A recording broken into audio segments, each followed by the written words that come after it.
Hi everyone, it's DM Yeknom back again with more AD&D 2nd edition tidbits for you. This time we'll discuss an overview of the character classes before coming back in later videos to discuss each class separately.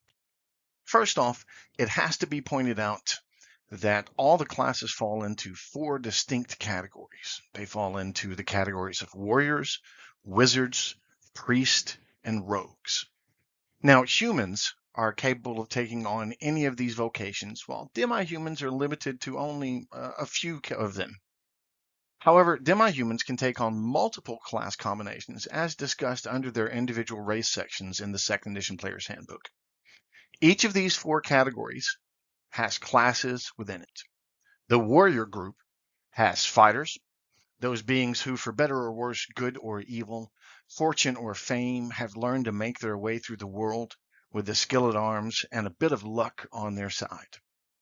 The warrior group also has paladins. These are virtuous knights who typically belong to a religious order dedicated to goodly and lawful virtues.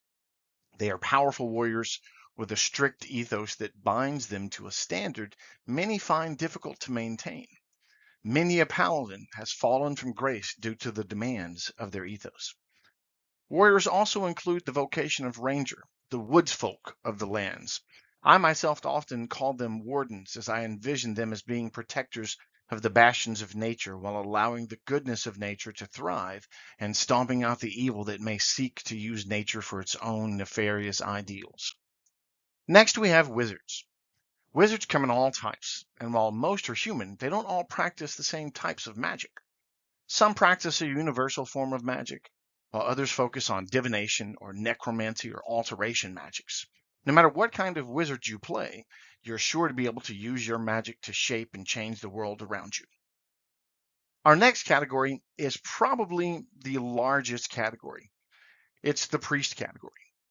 There is a cleric, which is typically a worshiper of an entire pantheon or part of a pantheon or of an ethos or an ideology. Then there are priests of specific mythoi. These are priests who are much closer to their deities in their deity's ideology and how they live their lives, and their powers, represent this.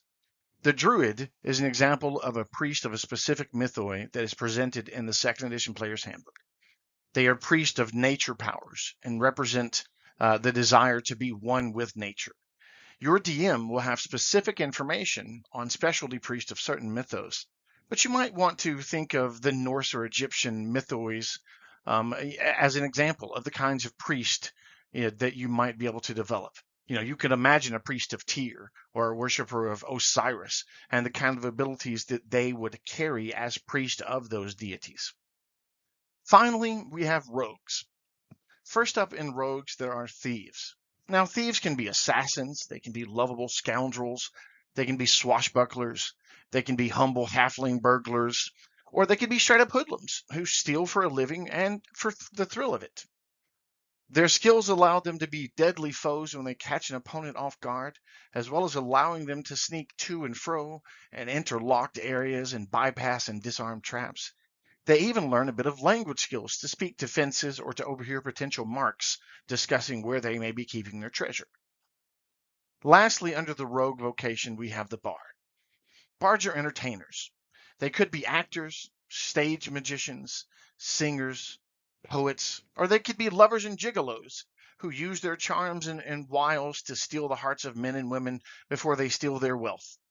Their skills are in inspiration and in charm, as well as dabbling in thievery and the wizardly arts.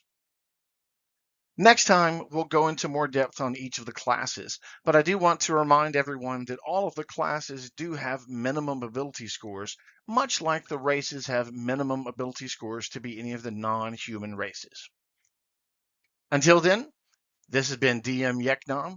If you've liked what you've had, please like, subscribe, share, and leave comments below. And remember, your next adventure is only a few dice rolls away.